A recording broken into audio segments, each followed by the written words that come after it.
जय श्री राम दोस्तों। जनरली लोग किसी एस्ट्रोलॉजर ऑकल्ट साइंस से संबंधित किसी व्यक्ति से मिलते हैं, उनके मन में क्यूरियोसिटी रहती है कि भाई उम्र के संबंध में भी लोग पूछ लेते हैं। मेरा ये कहना है कि उम्र के संबंध में मत पूछा करिए कि भाई मेरा जीवन कितना रहेगा, फलाने का जीवन कितना रहेगा। गीता में भगवान श्री कृष्ण ने खुद कहा है कि जन्म विवाह मरण कभी भी कोई किसी का नहीं बता सकता। हम बेसिक सूत्र के द्वारा कुछ चीज़ों का को देख जरूर सकते हैं, लेकिन इसका मतलब ये नहीं कि हम उम्र निकाल के बताएं कि आपकी उम्र कितनी रहेगी। कभी भी ये चीज़ आप मैच खाते नहीं पाएंगे। बहुत सारी चीज़ें इसमें, मतलब ज्योतिष बहुत ही गहरा समुद्र है। इसमें जितना नीचे उतरो उतना लगता है कि भाई अभी और भी बाकी है और भी बाकी है। फिर भी मैं कुछ बेसिक सूत्र मुझे मालूम है तो उसका मैं चर्चा करता हूँ आपसे। बस ये समझिए कि एक नॉलेज की शेयर कर रहा हूँ, बस ऐसे ही। इसको एकदम 100% मान के नहीं चलना है। बेसिक सूत्र हैं, जो बहुत सारे सूत्र हैं मृत्यु के संबंध में, लेकिन एक बेसिक कैलकुलेशन कैसे देखते हैं वो मैं आपसे साझा कर रहा हूँ। आप ये देखिए कि जब कभी भी कोई व्यक्ति जन्म लेता है तो जन्म के समय चंद्रमा उसका किस नक्षत्र में बैठा हुआ है। वो जिस भी नक्षत्र में चंद्रमा बैठे हैं उस नक्षत्र के जो स्वामी ग्रह हैं उनकी महादशा रहती है व्यक्ति की। ठीक भाई, अगर कोई व्यक्ति सबसे पहला नक्षत्र, जैसे समझिए अश्विनी नक्षत्र में अगर किसी का जन्म हुआ है तो अश्विनी केतु स्वामी है अश्विनी नक्षत्र का, तो केतु की महादशा उस व्यक्ति की चालू होगी उसके जन्म के समय।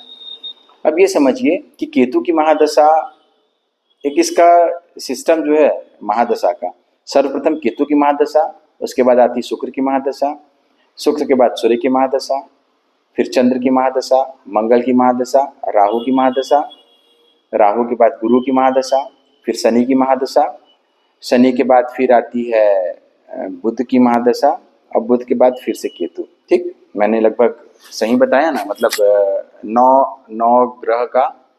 ठीक, केतु, एक फिर से रिपीट कर रहा हूँ अगर कुछ छूट गया होगा तो। केतु, शुक्र, सूर्य, चंद्र, मंगल, राहु, गुरु, शनि, फिर बुध के बाद फिर से केतु। ठीक, अब केतु की महादशा जो रहती है 7 वर्ष की रहती है। फिर सूर्य की महादशा 6 वर्ष की सबसे कम रहती है। सूर्य के बाद फिर चंद्र की महादशा 10 साल की रहती है। चंद्र के बाद मंगल की महादशा केतुवत 7 वर्ष की रहती है। मंगल के बाद राहु की महादशा 18 वर्ष की रहती है। राहु के बाद गुरु की महादशा 16 वर्ष की रहती है। गुरु के बाद शनि की महादशा 19 वर्ष की रहती है। और शनि के बाद बुध की महादशा मेरे ख्याल से 17 वर्ष की रहती है। और इसके बाद बुध के बाद फिर से केतु की महादशा चालू हो जाती है। तो अब ये समझिए हमको इस सूत्र के, अब ये बेसिक चीज आप समझ गए है ना। सबसे पहला कि किस नक्षत्र में आपका जन्म हुआ है, उस नक्षत्र का स्वामी ग्रह कौन सा है, उस स्वामी ग्रह की महादशा आपकी जन्म के समय से चालू हो जाती है।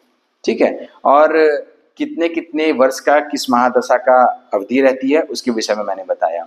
अब ये समझिए शुरुआत में, अच्छा ये अब इसको कुछ इस ढंग से समझिए। जो भी व्यक्ति केतु की महादशा में जन्म लिया है उसकी उम्र लगभग समझिए वो राहु की महादशा तक चलता है। शुक्र की महादशा में पैदा हुआ व्यक्ति गुरु की महादशा तक चलता है। सूर्य की महादशा में पैदा हुआ व्यक्ति शनि की महादशा तक चलता है। उसके बाद सूर्य के बाद फिर आता है चंद्रमा की महादशा। चंद्रमा का व्यक्ति बुध की महादशा तक चलता है। फिर मंगल की महादशा का व्यक्ति भी बुध की महादशा तक चलता है। मंगल के बाद फिर राहु की महादशा वाला व्यक्ति केतु की महादशा तक चलता है। और फिर गुरु की महादशा वाला व्यक्ति शुक्र की महादशा तक चलता है। और फिर गुरु के बाद फिर शनि की महादशा वाला व्यक्ति सूर्य की महादशा तक, और फिर बुध की महादशा वाला चंद्रमा, और मैक्सिमम गया तो मंगल की महादशा तक जाता है। तो ये बेसिक सूत्र भी आप समझ गए कि ये एक लिमिट रहती है भाई। इस मतलब इसके लोग इससे भी ज्यादा जीते हैं, लेकिन ये बेसिक रूल है। कुछ लोग कुछ विशेष योग लेके आए रहते हैं, पूर्व जन्म के कुछ उनके कर्म इतने अच्छे रहते हैं कि भाई वो चिरायु रहते हैं। इन सभी महादशा का जो आप जोड़ निकालेंगे ना, जो अभी मैंने सभी की महादशा की अवधि बताई, ये टोटल 120 वर्ष की रहती है।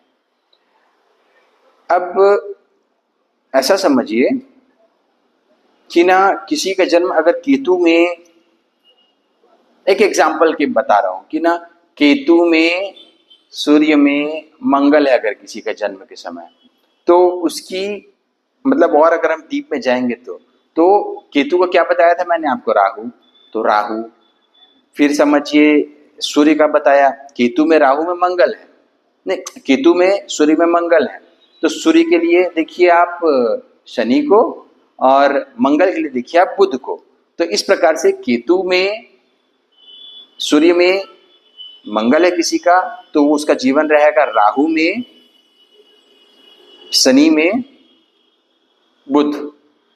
ठीक, आप जब उसकी महादशा, मिनसूत्री, अंतरदशा, प्रत्यंतर दशा जब आप देखेंगे किसी का, और इस क्रम में उसको ढूंढेंगे, तो आपको समझ में आ जाएगा कि इस काल अवधि में उस व्यक्ति का जाना लिखा हुआ है। लेकिन ये बेसिक सूत्र है, बस ये समझिए, नॉलेज के पर्पज से ऐसे ही हमने शेयर किया है, इसको अप्लाई करके नहीं देखना है अपने कुंडली में, बस ऐसे ही जनरल नॉलेज के लिए है ये बस।